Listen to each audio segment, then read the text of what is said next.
Now tuning in to Earbud Media. Audio for everyone.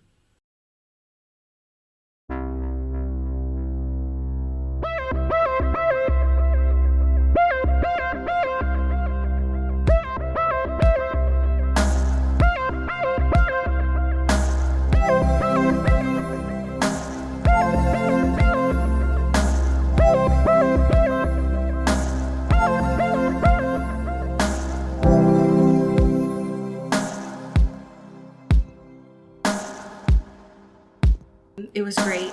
I didn't realize until they arrived at my doorstep that they came in, because it was a pack of 6, they came in the smallest, cutest glass cups. Glass cups? Like little glass chocolate jars. Mousse? That's and not only incredible. Is the chocolate mousse amazing, great, perfect, just what I needed, but they're in little glass jars. And now I understand what the fuck you all were going on about that yogurt that comes in glass jars. Sure. Because I almost want to order more just for the glass jars. What the Just fuck? to have jars, you know? Right. And like if you're doing Costco prices, it's like you're getting the product, which is the mousse, but also the great. jars, which is an investment into your well-being and your home. And now I'll have beautiful, adorable, sweet, cute little glass jars. You could put so many things in them. I could jelly put beans. trinkets. You could put trinkets. You could put like little snackies. You know, you could do whatever you want with those. Right. What the fuck? I understand. Because I can't do not me, yogurt? Are you kidding me? I can't support the dairy. Sure. But now I understand the appeal of a little glass jar. Yeah. I love that. They understand their fucking demo. Yeah. I guess I'm sure I knew this, but I did forget that you were a Costco girly. You know what I mean? Like, because that's a different energy. Just because you live alone doesn't mean that Costco is not for you. No, I agree. I fully agree. But I essentially like being in the city too. It's like if you have a Costco, you have a Costco buddy. You know what I mean? Like, or you have someone with a car, like, or you're the Costco. That's true, person. and I am both of those. Yeah. Right, and you're braver than the Marines. You're stronger. I don't go. Are you fucking kidding me? No. No, obviously not. No, for sure not. No, in this economy, no. No, absolutely not. But it's a dynamic, it's a culture, and I respect it. I'm glad you're there. I'm glad you get your chocolate mousses in those tiny little glasses. If they had advertised that they were in glass jars. Right. It'd be Jover, for sure. Right. I probably wouldn't have been able to purchase them, but it was just a surprise glass jar. Yeah. Who would have thought? I love getting old. You know what I mean? Just like appreciating the glassware in our lives. Oh my God. Whoa. Yeah. Okay. So when we last talked about this movie, you were like, wow, I'm one of the, if there are 100 fans of this movie, I'm one of them. If there's one fan of this movie, I'm one of them. If there's no fans, I'm dead. Yeah, precisely. And I was like, okay, but no one ever talks about this movie. So is it going to be, is this a joke? You were doubting my taste, which is what you're saying. Which is like this whole show, right? Yeah. It was just us doubting each other's taste. The problem, though, is that, like, everyone who's a hater of this movie needs to fucking leave. Okay. Because... Listen. I think that they just don't understand, like, unchronological storytelling, and that just means that they don't have taste.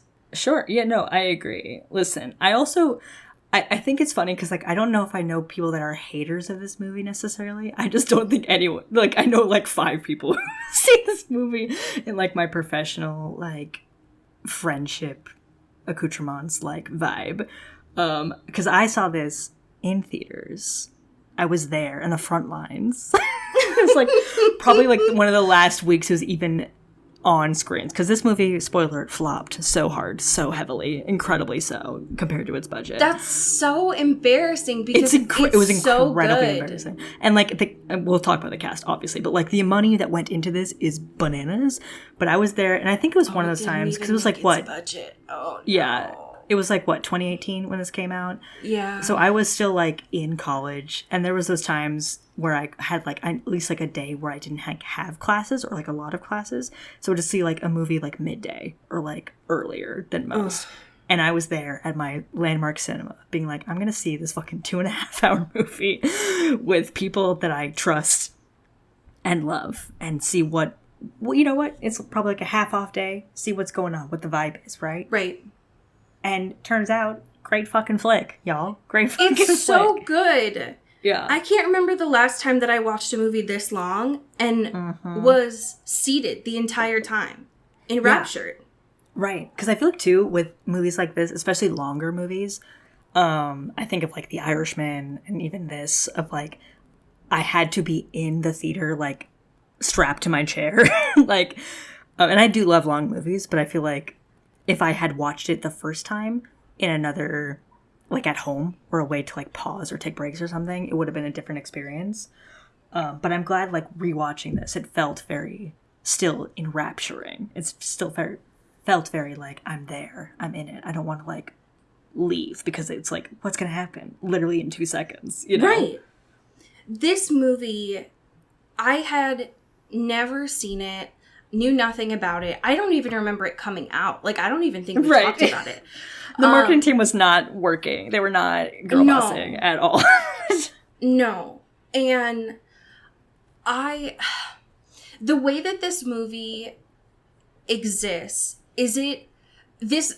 I like to imagine that this script was written by someone who has ADHD, because that's the way that I like storytelling, is when it's non-chronological, because that's how my brain works. That's how I prefer to tell stories. And that was the only way that I was seated and paying attention this whole time, is because it wasn't a traditional storyline. I was like, okay, tell me everything. I want to see what's going on in the background. Right. I'm in it. I'm ready. And I can't tell you the last time a 2.5-hour movie had me, I mean, I'm going to say not watch, like, using my phone. I was using it to take notes. But, like, I wasn't on Twitter. I wasn't actively watching TikToks while watching this movie. That's something. Yeah, for sure. And I feel like the most recent thing I can compare to, like, to that, like, non-linear, like, whodunit kind of vibe is, like, Glass Onion, which I think it was fun. I wrote down. Right, no, like, and I had a fun time with that. Like, I think the Knives Out thing is fine, and, like, I have a good time usually with it. And Ryan I think it's, like, found dead in a ditch. He's not dead in a ditch. I like that he's doing stuff. He's taking Netflix's money, and I'm loving it, okay? I'm not anti that, okay? But I think it's interesting, because movies used to be like, what if we showed you a scene? But what if we showed you a scene later? And then, like, had to go back a little bit more and just, like, had contextually from a different point of view or a different character. And I am living. I love it. Okay? Is that a crime? I don't want to see Janelle Monáe do that. I want to see Dakota Johnson do that. I want to see Cynthia Erivo do that. You know? Like, that's my tea. Okay?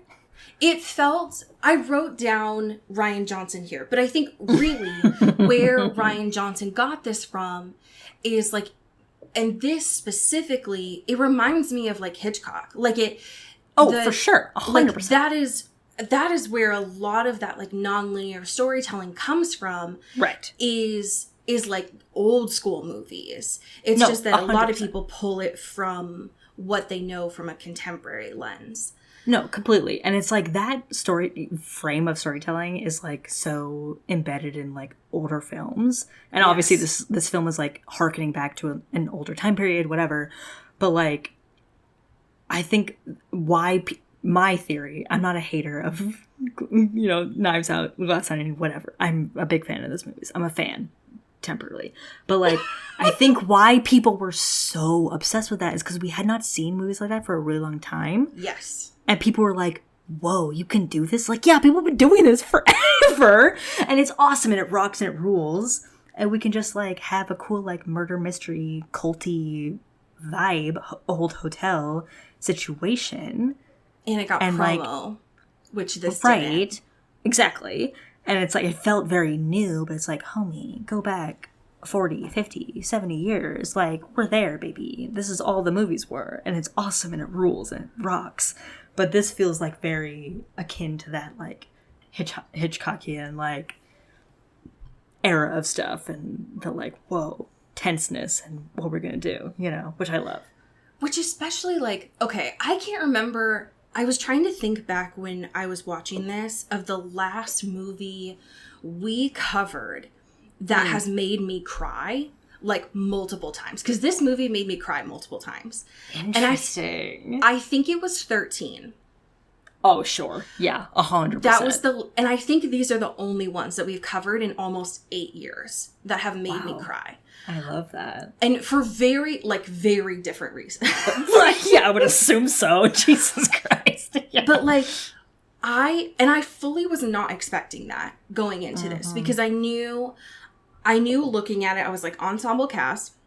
Right. There's something about secrets, and there's a hotel. So like, I'm seated, I'm ready. But I'm already locked and loaded. I was thinking more like drama in the sense of Knives Out, like ha ha ha, and not drama in the sense of I'm going to be literally weeping at Jeff Bridges. Yep. And fucking Miles in this. And that caught me way off guard. What the fuck is that dude's name who plays... Because I'm going to call him Miles. Lewis Pullman. Who I had no idea who this man was ahead of this movie. Also, like, sidebar, nobody's ever been cast more perfectly as being called Miles. Oh my god. You know what I mean? Like, that's a Miles. You know, like, he looks like a Miles. So real. Yeah. Also, Jeff Bridges, the GOAT, obviously. But I feel like every time, like, I love him. He's amazing. He's great at what he does.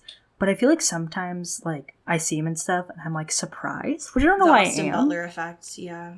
I guess, yeah, because it's like, he's wonderful. He's great. He's always the same caliber that he has been for fucking decades, right?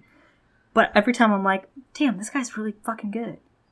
And it's amazing. I mean, true. You know? 100%. Like, he's been at that level of good for literally since I was born. Like... Right, yeah. Which is wild. But I think that, like, people are talking about Austin Butler doing getting stuck in Elvis. Sure. And I think it's important to think about, and there was another one that people were saying getting stuck. I think probably Mr. Ken himself right now, of like, oh, maybe you're going to get stuck in Ken forever. Sure, yeah. But I think it's important to talk about Jeff Bridges of, like, homie's been stuck as the dude since, like, 98. And it's fine. Like, I think it works for Jeff Bridges. But Austin Butler didn't come up with getting stuck in character for forever, you know? No. And it's like, listen, Jeff Bridges has been the homie for forever. But also, like, he was my father for Tron, True Grit. You kidding? Oh, fuck. 2010 was my year for me being and like, that's the fucking dude. Can I say something? Yeah. He can... Say it with your full chest, Allie. Please. There are a lot of... everyone in this cast can fucking get it. And 100%. I didn't know until watching this. It was the opposite of a jump scare. To see the love of my life himself near in the back half of this movie. Yeah. To know that, because literally everyone can get it in this movie, but the love of my life is in this movie, doesn't have, I think, even a speaking role, is barely even on screen. I didn't even recognize him at first because he had a mustache. But Manny is in this movie. Yes, and I thought I was dreaming. Different with the mustache. I did not even realize. Everyone in this movie is hot. Everyone in this movie could get it, except for, I'm going to be honest, Rose, because Rose looks possessed and scary, and I don't. Listen, but she's also indoctrinated by the cult. You know what I mean? Know, and I get it. I understand. That's not her fault. You know? It's not her fault, and I understand. I understand why she's a murderer. I know that she has, like, hella trauma. But that's where I draw the line. Right. Oh my goodness. I just didn't know that I was going to cry in this movie, you know? Yeah. No, I mean, it's... How did you feel watching? What's standing out to you of, like, first time watch? I fucking love this movie. I would have... I want to know so much more about this hotel. Literally, though. Because, like, the concept behind it of having it be, like, half purple, half yellow, half Nevada, half California is such a, like, galaxy brain idea. It's so cool.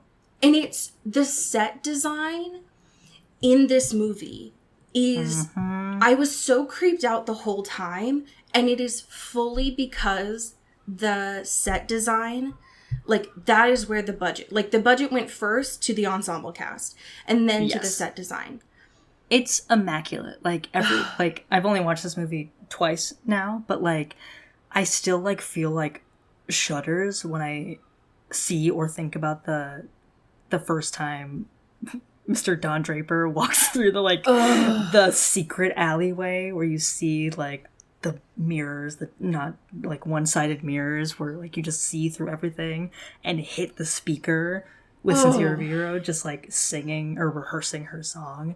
Like, I get literal full body chills. Yes. It is bananas.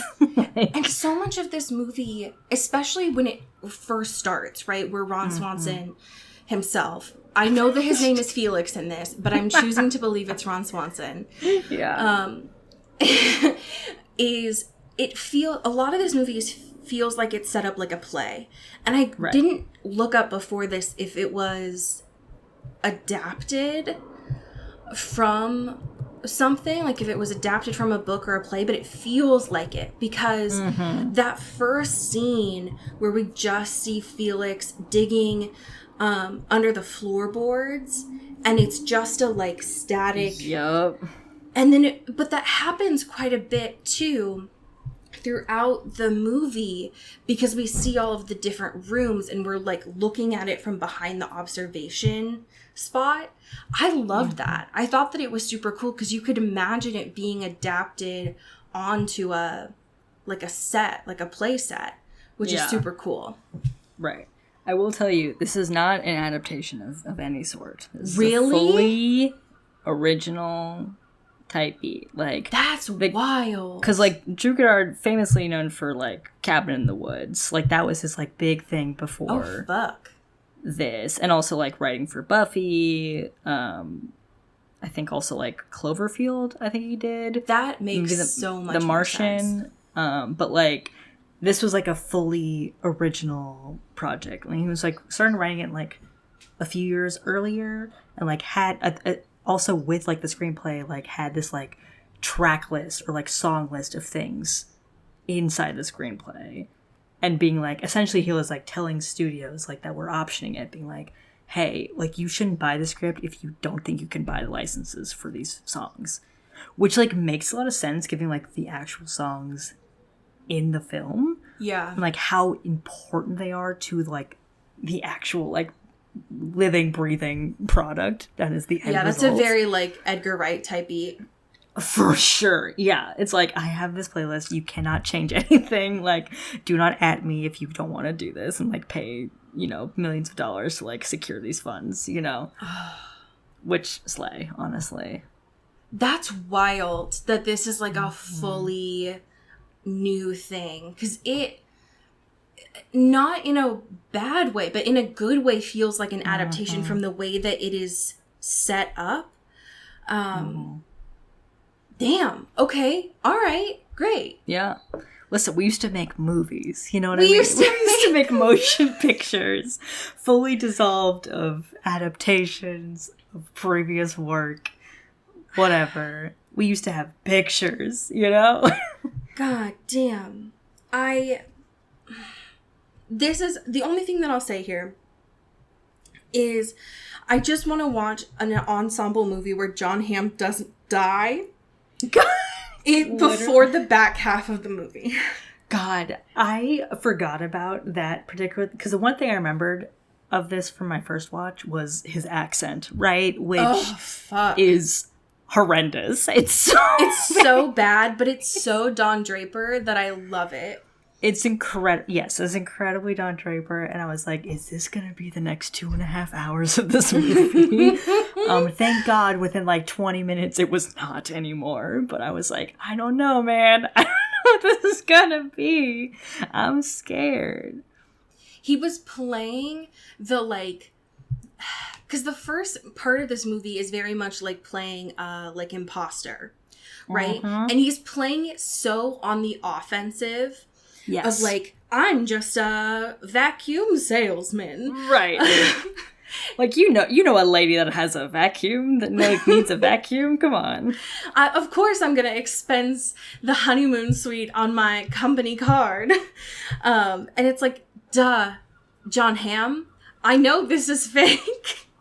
You, like, homie who has 3, like, names and says them all. It was like Laramie Seymour Sullivan. What the fuck? Yeah, it was so aggressive. It was way too much. And it's like, of course you're an FBI agent. Homie? Yeah. You're not doing anything. The reason why I love this hotel so much, and, like, we don't get enough of it, which is what it makes the movie so good, that we don't get the full backstory, is, like, you know that they're filming all of the rooms because you see the little, like, 3 dots in the dirt. Yeah, right. You find out that they're sending it to management, TM. But we don't know, like, who that is. We don't know what has happened there. Like, all of that stuff. And the fact that they lost their gambling license. So this place is just, like, completely run down. Right. Oh, God, I love it so much. But rip to John Hamm, because he dies in such a bad It is brutal. way. It's so awful. And the whole thing is, like, he got direct clearance of being like, don't interfere. Like, that's not your problem. If there's, like, a potential kidnapping, which is what Dakota Johnson, which is why we're watching this movie, literally, like, brings a woman in who we realize is Rosie, her sister, but being like, don't interfere. Like, that's not your business. Just figure out the wiretapping shit and, like, get it out and leave, and, like, make sure everyone's, like, not able to leave until we get this shit sorted. And he does interfere, and it's, like, his own undoing, which evil. It is so awful. Yeah. And I think the reason why the non-linear storytelling works so well here is because the fact that we get to see what the fuck is happening. Because at first, John Hamm was like, hey, hi, I'm an FBI agent. What's up? Right. Gonna do this job that you have me here for, right? Like, super cool. Love that for you. I'm chilling. Just want to make sure everything's all cool here or whatever. Mr. Hoover. But just want to double check. Like, someone is being kidnapped / maybe be murdering here. And Hoover's like, don't you fucking interfere. Like, I told you one that's not our problem. I don't want to repeat myself. Exactly. And then it's like, let's go back. Right. Let's talk about Cynthia Evero. And why... Because, like, John Hamm was being such a dick in the... when they were trying to get rooms, being like, you're poor, you're destitute.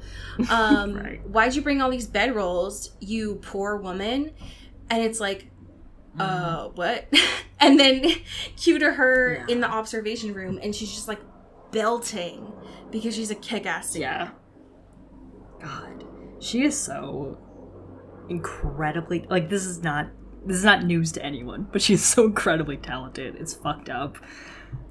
Like, the amount of singing that she had to do in this film, like, a cappella alone. Yes. Jesus completely. Christ. Yeah. And, like, she's normally, like, a theater person, right? Like, she's not been in a lot of, like, other... She's been in some films and has done, like, recordings and stuff for films and TV shows and stuff, but, like, has normally been, like, a theater person. But this is, like... She's, like, getting to be, like, a leading lady, essentially, which is wonderful. Like, she killed it. She's amazing. Are you a fan of The Last 5 Years? Question mark. With also friend of the Into the Twilight universe. My God, what's her name? Pitch Perfect. Hold on. What's the main woman in Pitch Perfect? Also, are you talking about Anna Kendrick? Anna Kendrick, yes. So Anna Kendrick is in I think it's on Netflix, but like the film adaptation of The Last 5 Years. She is in with Jeremy Jordan. Yeah, the one, because it always gets used on TikTok a lot too. Yes, right. Yeah. Yes, so that's exactly where an incredible film. You will be comatose for the next 2 days if you watch it. But it's wonderful. But one of the first instances I knew of Cynthia Erivo was her doing like one of the main songs in her range, like just on like this like benefit concert or something that was just uploaded on YouTube and like got really viral. It is amazing. It is stunning. The movie's great. The show is wonderful. Whatever. It also makes you feel a lot of things about like relationships and everything.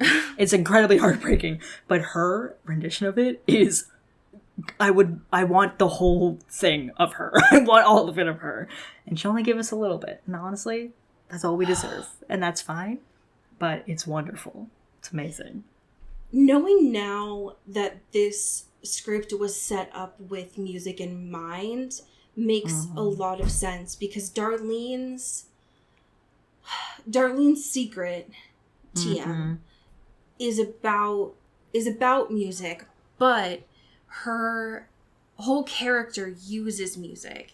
And the only part of her character that I thought was like a weird moment is they made the like her taking her wig off tried to be like a very like gasp moment, and I was like, obviously she's wearing a wig. Like, yeah, like, are you stupid? Like, this, it's not like the gotcha of like, oh, you take the glasses off of like a brunette woman with curls, and it's like, she's beautiful now. It's like, it felt very weird, especially in like, 2018, of being like, she took the wig off and she's a whole other person. It's like, okay.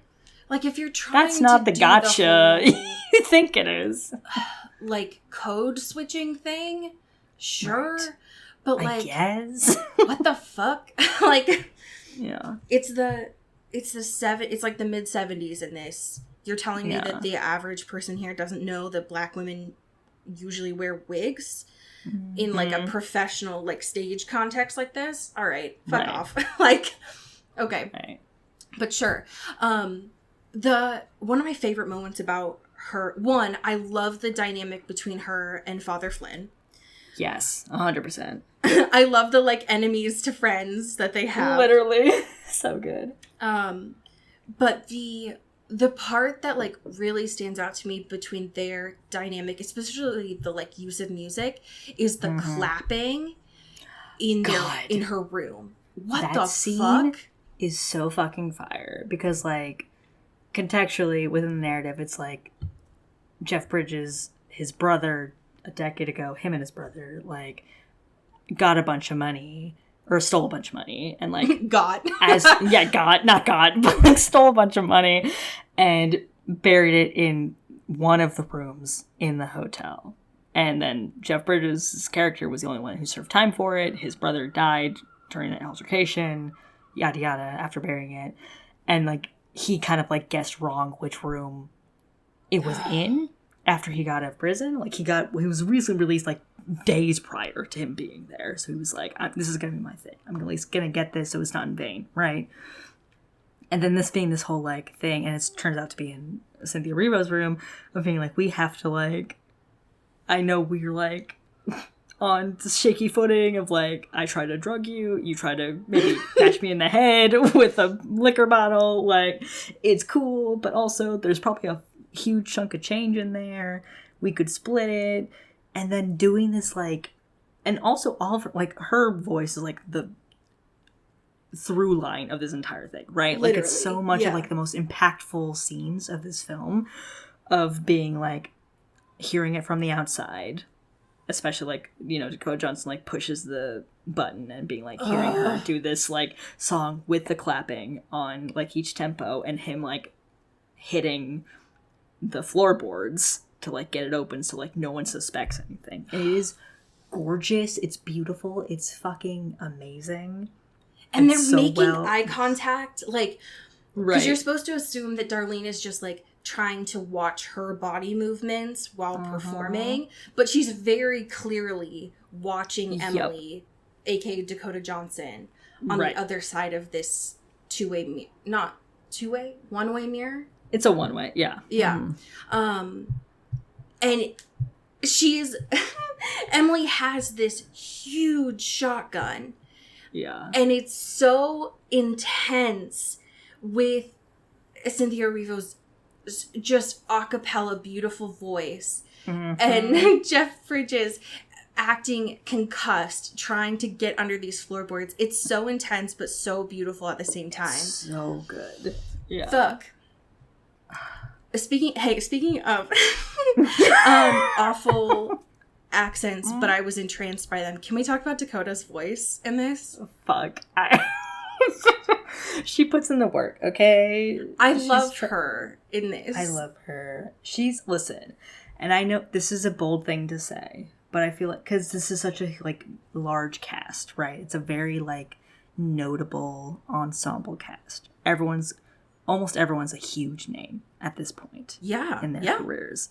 And I feel like most of them, if not all of them, are kind of giving a really great performance. I would 100%. I agree with that. I think that they all give their it best, you know? And I think this is, I could say, for Dakota Johnson, maybe her best performance.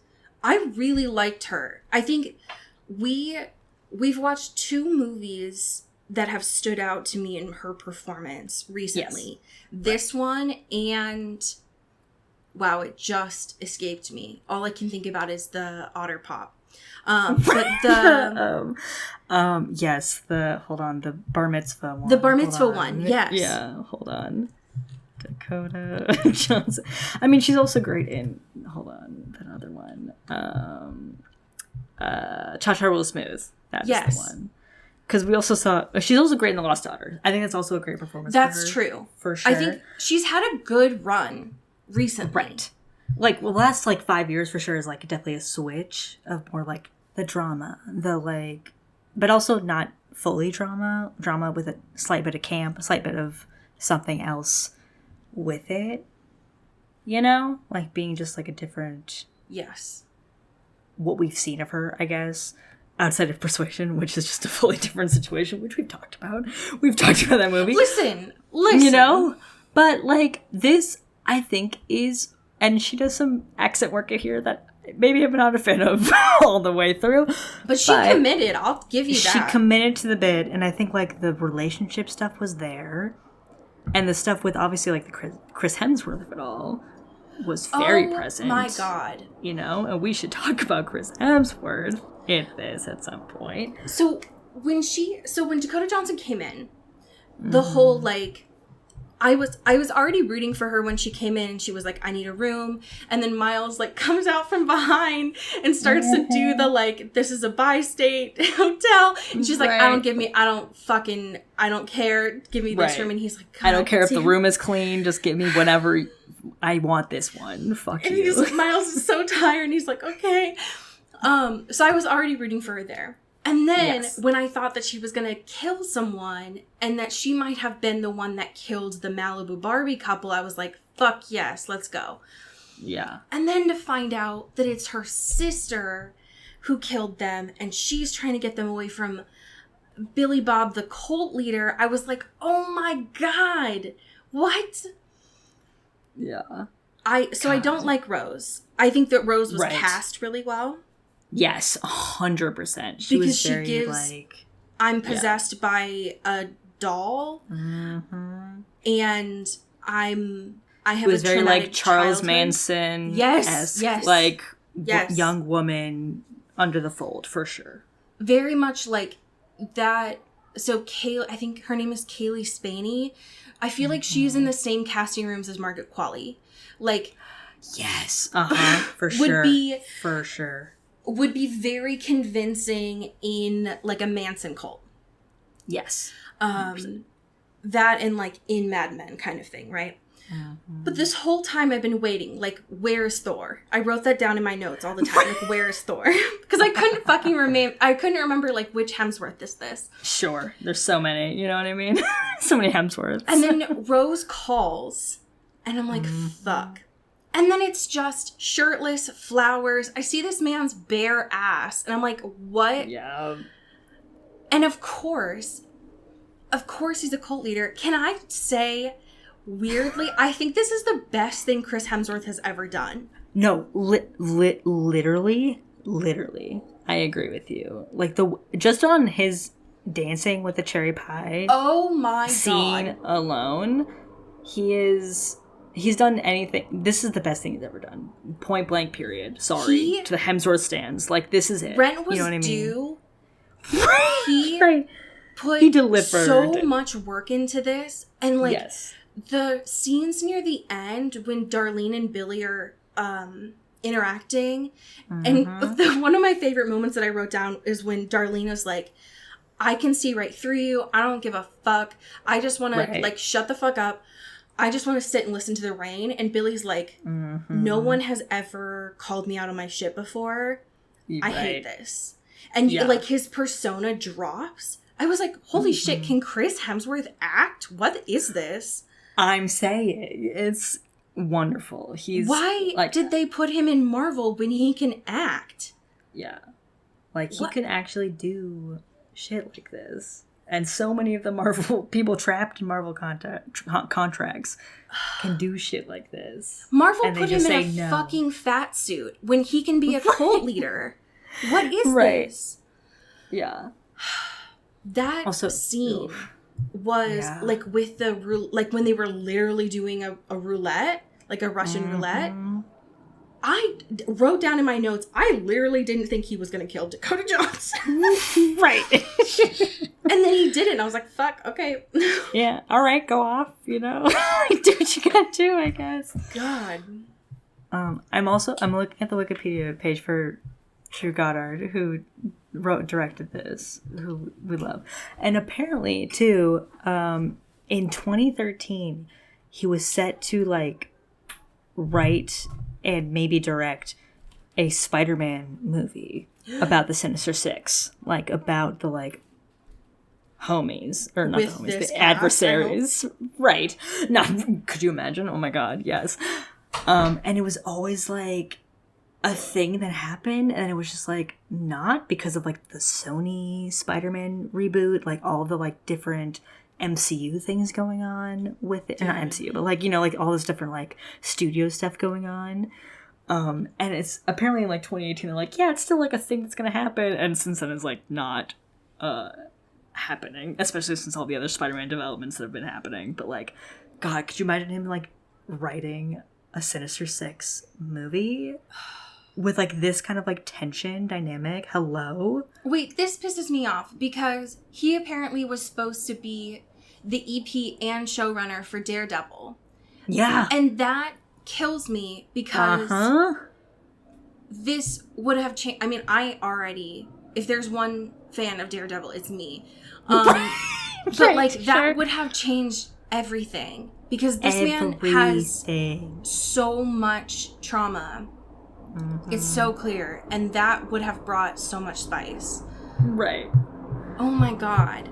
Yeah, if there's any Wikipedia page of a person I would love to see with a personal history section, it would be this and one. And it's so blank.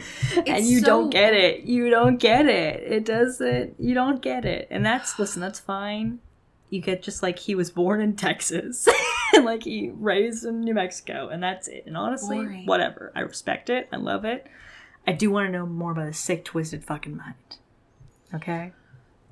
Okay, we would be remiss to not talk about Miles Miller. Fuck. Okay, let's do it. The love of my life, unfortunately. So, like, when... No, he's so good. For real. When my notes at the very beginning of this movie are like, Miles is weird. Sure. Yeah. And by the end, I'm crying about Miles.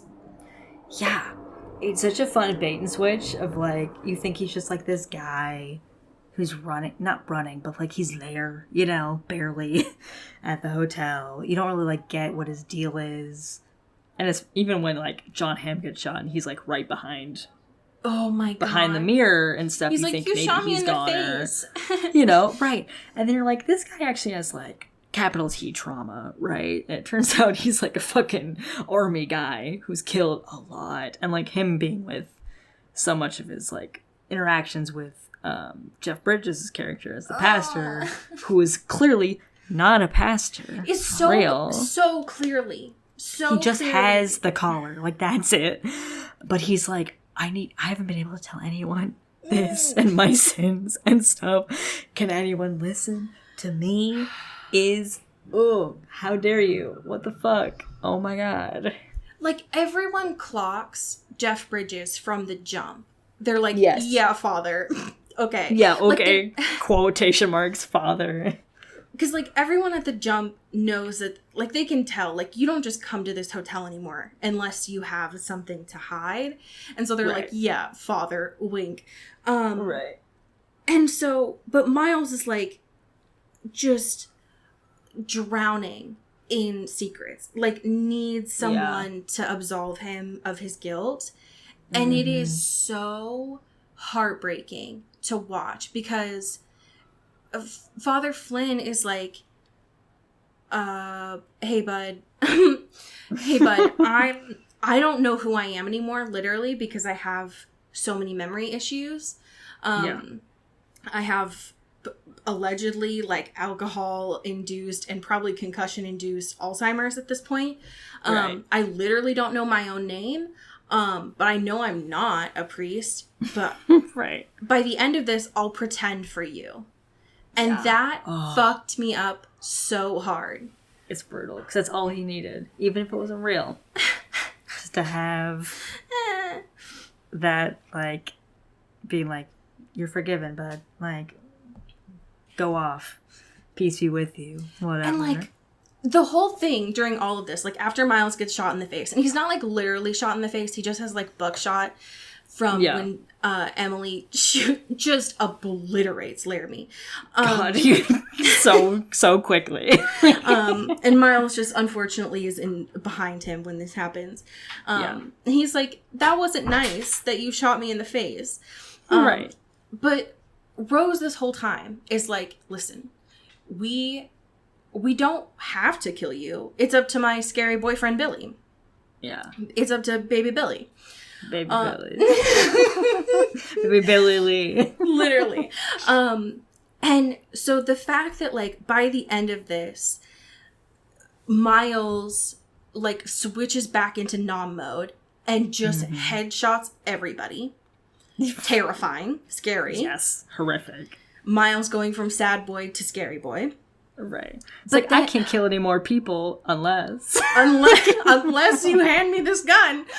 And then I will add to my 123 number count.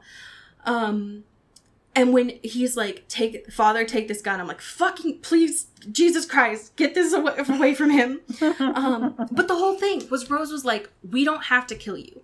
Even though Emily was like, we're going to kill you. And then because Miles killed baby Billy Lee, Rose was like, fuck this kid. You're done. It's done. Over. I've killed before, I'm gonna kill you. I hated it. And he died on the state lines. Like, Drew, what's wrong with you? Literally the middle. The exact middle. Fucked up. And all he needed was to confess. He needed to confess to the Father to die. I hate this. I hate this. I hate this. We're supposed to watch silly movies. Yeah. We're not supposed to feel things. Also, who do you think was the person on the film under the floorboards? Who was it do you think that they had sex with? Because, like, they said it was a guy who was dead. And I'm trying to think, like, who from the 60s was, like... It was probably, like, an actor, right? I feel like it's an actor or, like, a president. Like, I was thinking, like, that's a what I was Kennedy thinking, or right? something. Like, why is the FBI coming in? Right. Yeah. I think there's more of, like, maybe a political thing going on of Yeah, like could've that, been because kinda the whole thing of like being like, this is worth way more than the money you got under the floorboards, you know. Yeah, that's true. That's true. Yeah, it could be like a Kennedy, Maryland situation. It could be, you know what I mean? It like, could have been. You know, like at that time period, or something, some sort of scandal of that caliber. But who knows? Because they didn't want to tell us, which is fine. Whatever. Which is fine. It's fine. But I'm a slut for gossip, so.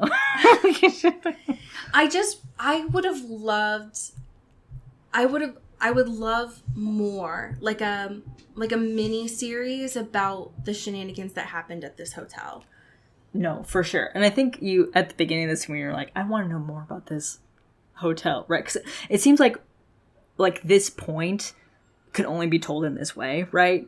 I agree. Because it's such a specific version of this hotel, but like, you know, the 10 years prior could have been like such an amazing like mini series fodder. Like it could have been like a huge HBO like drama series. Give me the off the bat, no question, right?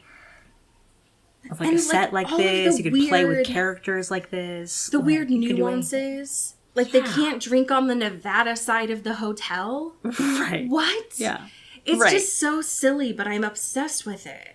Yeah. It's really cool. It's a really cool, like, set and idea for, like, many other things.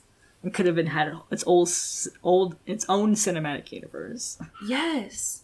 And I want to know more. Like, I want that little pie, like their little refreshment section where you could get the pie out. What? Yeah. Just like get those curse sandwiches, you know. Oh, the sandwiches looked bad, but the pie looked great. Yeah, pie looked really good. I loved this. I loved this movie. I didn't even mind that I watched it on Tubi I used Tubi for the first time. Hell yeah. The first time? Amazing. I'm glad there's so many good things there. I know it looks sketchy, but it's good stuff. It looked sketchy. When I watched it, it said that it was expiring in 6 days, and I was like, don't mind if I do. And it was great. I had a great time, and I just want more. I love that. I want more from this. Because, you know what? And you're going to hate me if I say this, but I don't mind. The way that Drew wrote this, it reminds me a lot of the love of my life, Mike Flanagan. The way that he wrote this. Though. You are right. No, for sure. That's totally true. And I would love a little miniseries about like 10 years before this shit went down. Yeah, 100%. This was legitimately a good movie. And we don't usually talk about good shit on the show.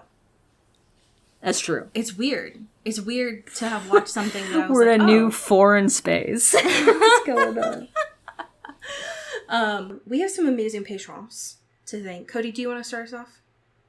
Absolutely. Shout out to Alex Dornan. Ooh, thank you. To Jasmine Anastasia. Pew pew. Thank you to Megan Pattinson. Ooh, thank you to Katya Karp. Thank you to Hope Castile. Ooh, thank you to Maddie Facinelli. Ow. Thank you to Genevieve Morgan. Ooh, thank you to Danielle Burke. Pew pew. Thank you to Sophia Salinger. Ooh, thank you to Laura Forty. Ow ow. Thank you to Dan Zeklos. Ooh, thank you to Emily Ozera. Ooh. Thank you to Jaylene Ivashkov. Ooh, and last but certainly not least, thank you to Ashlyn Vogel. Pew pew pew pew pew. You know what? I was looking at Dakota's wiki, and I realized I still have not seen Suspiria. Oh my god, Allie. Okay. Maybe that's our next bonus, because this will be October. Because I think you should see it. Have you seen the original? No. The Dakota Johnson one is a remake. Okay. And it is very different. Like, it's kind of playing on the same themes, but it's very different. So I would say you should watch both of them, because they're both very different and very good. The original one, I think, is better, but I think the Dakota Johnson one's, for what it is wonderful, and people shit on it, but I think it's great. But I think that could be a good October spoopy vibes Okay. All right. moment. So maybe that's the vibe. All right. Yeah, I've heard it's spoop. So It's very spoop. It's very spoop. For sure. All right. Okay, Dakota. We'll watch more of your old movies. Yeah. Damn. Okay. Old movies. It was like 4 years ago. I mean, listen, we'll keep watching old shit until the fucking they get new and good contracts. So this is true. Right. We have to, gotta pay them what they're worth, Exactly. Yeah. Period. Period. All right. Well, fucking I'll put it on my watch list then. Hell yeah. As we say here in the Pacific Northwest. Get bit. Ooh. Okay. Well, old movies. It was like 4 years ago. I mean, listen, we'll keep watching old shit until the fucking they get new and good contracts. So this is true. Right. We have to, gotta pay them what they're worth, Exactly. Yeah. Period. All right. Well, fucking I'll put it on my watch list then. Hell yeah. As we say here in the Pacific Northwest. Get bit. Ooh. Into the Twilight is an Earbud Media production. You can follow us on Twitter at Into the Twilight or on TikTok at Into the Twilight Show. You can find me at Cody Corral on Twitter and Allie at Alexandria Does. And you can support us on Patreon at patreon.com/Into the Twilight. We have merch, so much stuff. All those links are in the episode description. And make sure to rate and review us on your favorite podcast hosting platform. It really helps the show. Thanks. Bye. You've been listening to Earbud Media Production. Earbud Media, audio for everyone.